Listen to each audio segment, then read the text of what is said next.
এদিকে বর্তমানে দেশে 1,36,000 মেট্রিক টন পরিশোধিত জ্বালানি তেল এবং চট্টগ্রামের ইস্টার্ন রিফাইনারিতে আরও প্রায় 1,00,000 টন অপরিশোধিত তেল মজুত রয়েছে বলে জানিয়েছে বাংলাদেশ পেট্রোলিয়াম কর্পোরেশন বিপিসি। বিপিসির হিসেব অনুযায়ী দেশে বর্তমানে মজুত থাকা জ্বালানি তেল দিয়ে 20 থেকে 22 দিনের স্বাভাবিক চাহিদা মেটানো সম্ভব।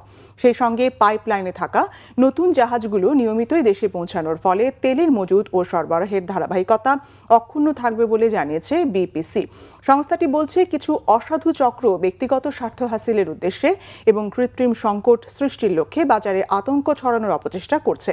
এই পরিস্থিতিতে সামাজিক যোগাযোগ মাধ্যম বা অন্য কোনো মাধ্যমে ছড়িয়ে পড়া গুজব বা অপপ্রচারে আতঙ্কিত হয়ে প্রয়োজনের অতিরিক্ত তেল মজুত করা থেকে বিরত থাকতে সকলকে আহ্বান জানিয়েছে বিপিসি।